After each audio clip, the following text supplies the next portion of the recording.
Hello, friends. I'm Shantanu, your coach, and today I'm going to tell you the important topics which are there under the Essential Commodities Act 1955. सबसे पहले हम देखेंगे introduction object जो इसका है control production supply and distribution of essential commodities. Definition दे रखी है इसमें कलेक्टर की, खास नहीं है। इसके बाद जो आती है डेफिनेशन सेक्शन 2A में बहुत ही इंपॉर्टेंट है। इसेंशियल कमोडिटी को डिफाइन किया गया है। It covers the following: drug, fertiliser, food, hank yarn, petroleum, raw jute, any other article which cover under the entry 33 in the list 3 of the 7th schedule. एक question raise हुआ था, T चाय जो है वो क्या फूड स्टफ है, तो कोर्ट ने इसको रिजेक्ट कर दिया कि T is not a food stuff. इसके बाद जो डेफिनेशन इंपॉर्टेंट है वो शुगर की है। शुगर में आपको याद रखना है एनी फॉर्म ऑफ शुगर 90% अगर सुक्रोज होता है तो उसको हम शुगर मानते हैं। खांडसारी, बूरा शुगर, क्रश शुगर, ये सभी इसमें आता है। Even sugar in vacuum pan in the factory is also considered as sugar. इसके बाद आता है पावर ऑफ सेंट्रल गवर्नमेंट। सबसे इंपॉर्टेंट पावर है issue of order under section 3(1). तो सेंट्रल गवर्नमेंट ऑर्डर इश्यू कर सकती है to regulate and prohibit the production, supply, distribution of essential commodities. ये पूछा जा सकता है। इसी के साथ आपसे जो पूछा जा सकता है, प्राइसिंग ऑफ इसेंशियल कमोडिटी। जो भी इसेंशियल कमोडिटी है उसका प्राइस कैसे डिसाइड होगा। तो where the commodities are being sold to central या state governments under the compliance of 32F, the price shall be calculated agreed price, या फिर price will be fixed with reference to controlled price, या फिर अगर ये दोनों नहीं तो फिर as per the market price the price will be fixed।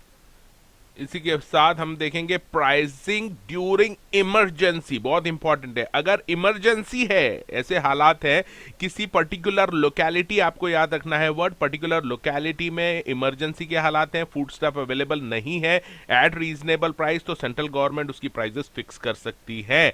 लेकिन ये जो ऑर्डर है ये वैलिड रहेगा केवल 3 महीने तक, ये भी आपको लिखना है। इसके बाद प्रोक्योरमेंट है। प्रोक्योरमेंट कैसे करेगी? जब कोई गवर्नमेंट प्रोक्योर करती है इसेंशियल कमोडिटी तो price will be specified by the state government, लेकिन इसका प्रायर अप्रूवल लेना पड़ेगा with the central government.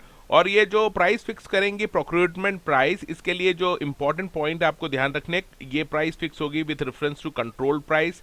General crop prospect देखा जाएगा, फसल कैसी हुई है, और need, what is the need to make them available at reasonable price, और recommendation of agriculture price commission को भी ध्यान में रखना पड़ेगा अगर ऐसी कोई रिकमेंडेशन है।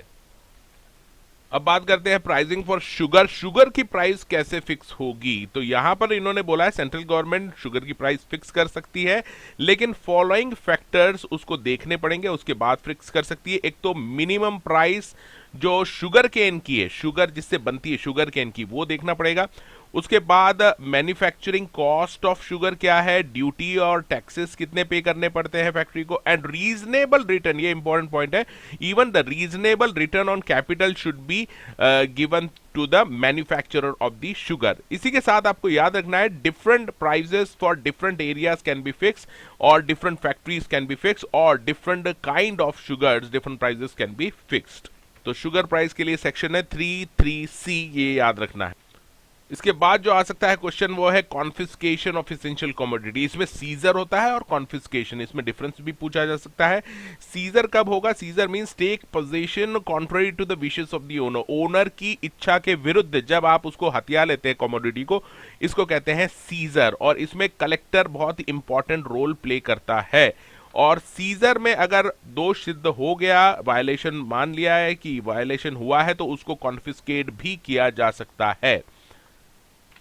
कॉन्फिस्केशन नॉर्मली जो होता है वो होता है कमोडिटी का, इसेंशियल कमोडिटी का कॉन्फिस्केशन होता है, लेकिन उसके साथ कोई व्हीकल जा रहा है जिसके ऊपर वो कमोडिटी लेके जा रहा था जो व्हीकल, उसको भी कॉन्फिस्केट किया जा सकता है। लेकिन एक अपॉर्चुनिटी ऑफ बीइंग हर्ट देनी पड़ेगी। अगर वो पेनल्टी पे कर देता है व्हीकल की, तो व्हीकल को उसी समय फ्री कर दिया जाएगा on the payment of penalty.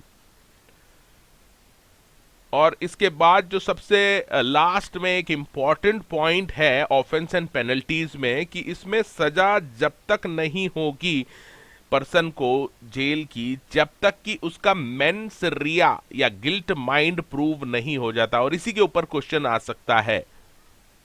So now we have seen just all the important points of this chapter, but still I recommend that you should cover the remaining part of this chapter also.